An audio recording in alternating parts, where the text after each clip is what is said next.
let's go to some. Let's switch up the tempo. No Chris Brown, real quick, and we're gonna talk about something that y'all love to talk about: entry level and cybersecurity. Let's talk about it.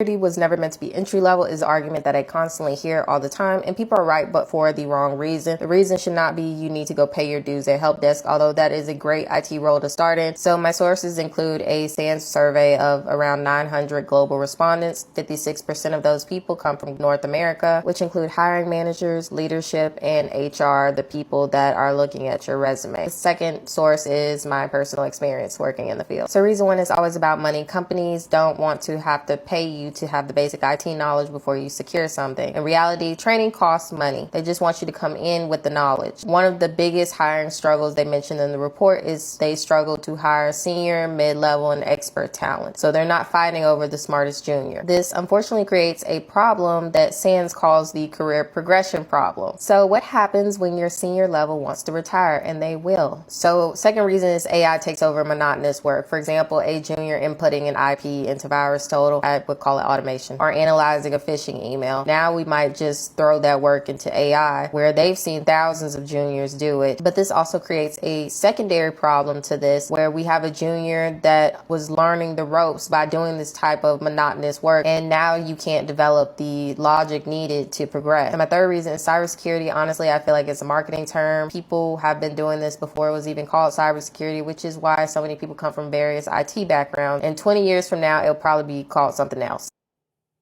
That's a hot take. I respect Alex for that take. What you think about that? I know you got a lot to say on that, as in you had an unconventional rise to get into cyber. I think that the way that the world is changing these days, it does make it less ideal for people who are actually starting out at a real, true, and honest entry level phase. We are seeing that those positions are kind of going away. Or even the time and the knowledge and the skills and the experience that you gain in those roles, you're not able to gain because a lot of that is already being automated. And so a lot of the logic and a lot of the sense that you would make of, working in that type of role, you're not able to grasp it like you were in the past. And I don't think I think that's going to continue to get worse. And I think it just proves more of a fact of how important it is for you to be doing kind of your own thing, labbing in your own environment, because you might not get a chance to do a lot of the things that are entry level, because it might be assigned, or automation might be taking that away from you, and I guess kind of like your experience. I don't know. It's rough out here. It's a lot going on. So let me go back to me real quick. Yeah, I agree with her. Some instances, like me and her talk about this before. She's actually a client I just worked with in the past. She got a promotion, and we were talking about, and I'll get back to what she was talking about, but she was like, "Yo, why were you working on the blue team?" And they think you're supposed to know everything. And it's one of the reasons why I tell people why it's so hard to sometimes just jump into it, because of all the Working in the SOC is because all the domains you got to know about. It's not always going to be super entry level for you, because you do need to have some understanding of some basic things to be successful in a role. Yeah, but we got some comments. Yeah, we'll get to them. I just saw somebody talking about healthcare IT. One of the things is, and this is one of the things I did in my talk with Proper Security, where we were talking about, of course, where some of the stuff can be automated with AI. However, the thing is, you still need to understand if AI was right. So 1,000%. There's going to be a human in the loop for a lot of this stuff, because you can't go to your board of trustees when if an incident happened, oh, we believe the AI was right. They ain't going to care about that. It's like, so nobody checked if this is doing what it's supposed to do or not. And so all the different jobs will come from QA analysis of strictly just AI agents and make sure they're doing what they're supposed to do. And it's literally just summarizing it for you, though. That's it. It's summarizing. You still have to go to each individual area, log, whatever it may be, and make sure, look at that file or whatever it may be, email, whatever it may be, and you still need to make reason and sense of that. So that triage piece the AI is doing, that's exactly what it is. It's just triaging it to tell you if it's high, medium, or low, so that you know where to kind of place your focus, but you still have to be the decision maker, like you said. It doesn't go through and solve everything like people think it does. Yeah, and honestly, they're pretty much like moving people eventually like to tier 2. And tier 2, you're mostly going to handle stuff that was escalated. Yeah.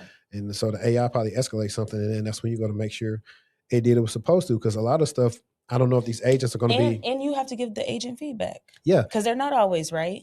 And sometimes it's going to flag stuff that's not important to you. So the feedback piece is also a huge piece in training the AI on what is norm for your organization. Right. And honestly, number 2 is we don't know if, like you said, it's going to do it right. And I also was thinking about if it's dynamically doing something or statically doing something. So is it just taking stuff from the virus totals, the abuse IPs, the who is? It should be dynamic. And giving us at a high level, which, because like that's some of the automation there, because a lot of times you're going through checking a couple of sites to verify this information. Because if it's not dynamic and it's only static, then it's still going to be a human there. Because yeah, you could throw something in virus total and it says it's not good. However, when you dynamically run whatever the file is or whatever, it's gonna be bad. Like what was I working on? It was, I probably could have ran it through virus. I would never known, but I was investigating something with ClickFix. It was so funny, and it was it didn't just directly come up with the ClickFix. It was like a caption. But I'm looking at this all in the sandbox, guys, and I seen the ClickFix come out. I said it's so funny. As many times we talked about ClickFix on the show, literally, and then other stuff, like it reminded me of last week when we talked about the interview. The people, somebody got a phishing email when it's like, oh, download your invite. But when you download your invite, it's like Screen Connect and it's all this other background stuff doing that. Granted, I already knew that nobody should be seeing you like a .zip in the, it was either a batch file or something like that. But out of curiosity, I just ran it through some different sandboxes just to see what it was, because I had already downloaded it in the sandbox. So that was just funny to me.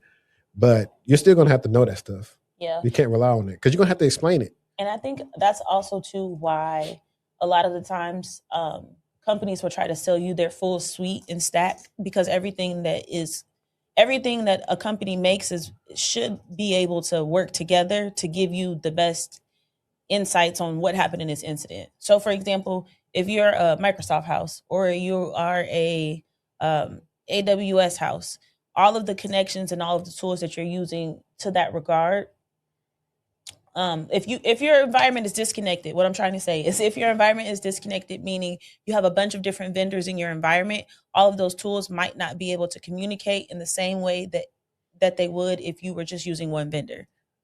So that also complicates you understanding what's going on as well, because you have all these different siloed solutions. Yeah, I think lately I've been seeing now that that's not, it used to be like that, but more often times than not, now people let you connect whatever tool so you can have all type of telemetry. Because if not, I mean, it's a smart way back in the day to say, oh yeah, you're gonna have to get this tool and this tool and this tool, because that's why a lot of times you'll see somebody used to have back in the day have like McAfee EPO, and they would have all the different McAfee tools because Nitro, whatever they had with scanning stuff, all the different stuff they would have it because they was bundling up to the government, and you know, it is what it is. But I just wanted to cover that because I thought that was a pretty interesting one when it came to that. And then